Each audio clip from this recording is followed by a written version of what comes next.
Bucks and Celtics, they played last night. Dame and Tatum put on a little clinic, and the Bucks were able to keep the game pretty close despite not having Giannis. So we already know a few of your thoughts on these teams in the East, but it's kind of conflicting. You've got the Bucks as your finals pick, but you have the Celtics at the top of your tiers right now. What's up with that? Yeah. So right now, the Celtics deserve the respect to say they're the best team in the league. They have a top 6 all-time point differential. That's meaningful to me. Like that is, and the other teams on that all-time point differential list are some of the best teams ever. They have a universally respected, excellent starting 5. They're healthy, and they have 7 wins more than every other team in the league. They're going to finish like 65-17, and no other team in the league is going to get to 60 wins. So they deserve to be atop the tiers, so to speak. I can believe that while also believing Milwaukee or Denver would beat them in a series. And so to me, those are those two ideas are not in conflict, at least in my mind. It's like I also think Miami type of thing. Well, it's a little bit of that, and it's or I guess it's a lot of that. It's not that I don't think the Celtics are a good postseason team. They've made a finals. They've made 4 conference finals since Tatum's been there. It's more that I think the Bucks have been a work in progress all year. But if we pause and take a moment and say, what we thought of Milwaukee last year was they needed a guy just like Dame, and they added Dame. Now, the defense took a step back, but I think some of the skepticism about Milwaukee was, all right, if you add a guy like Dame, what does it do to Giannis? Well, Giannis offensively, and he didn't play last night, obviously, you could argue is having the best season of his career. He's averaging 0.3 beneath his career high in points. He's averaging by a full half assist his career high in assists. And he's averaging by 4 percentage points his best shooting percentage ever. He's 31 points, 11 rebounds, 6 assists, 62% from the field every single night. And here's the other thing that to me is noteworthy about what the Bucks have done recently, including last night, to bring it to last night.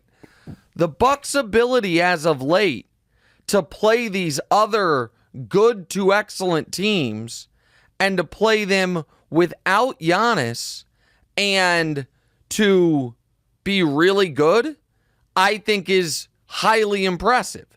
So they didn't have Giannis for the Clippers game, they won. They didn't have Giannis for the Suns game, they won. They didn't have Giannis last night, and that was a 3-point game against a full-strength Celtics team in Boston.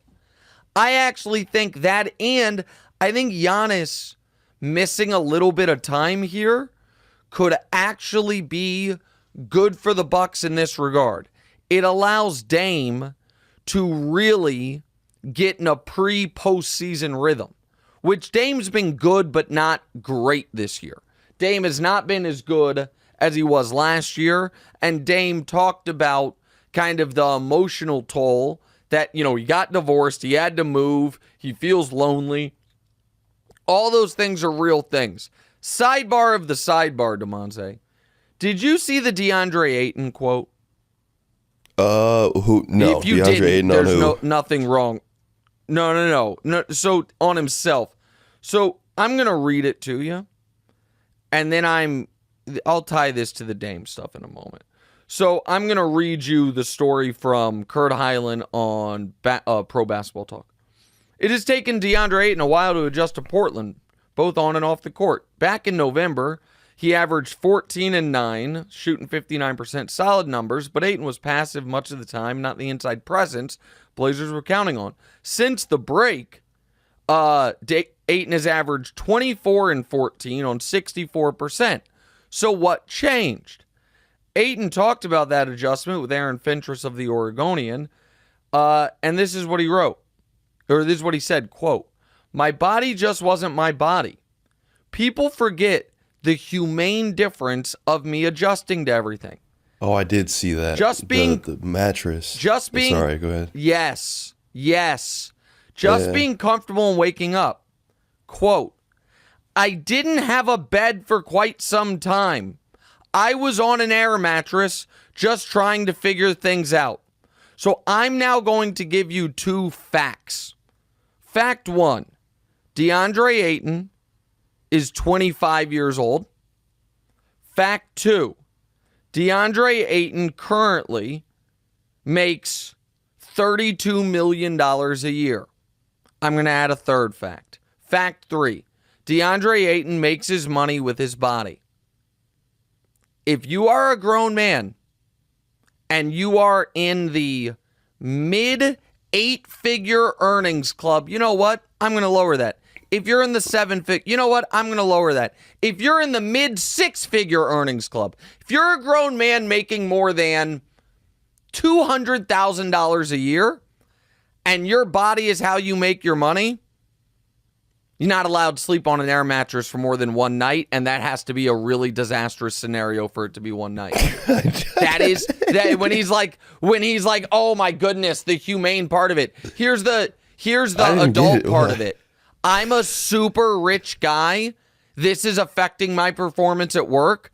I need the best bed available in the Portland area delivered to my house today.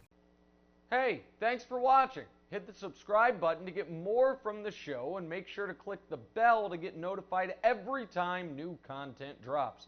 Check out full episodes of What's Right wherever you get your podcasts, or just click the link in the description below.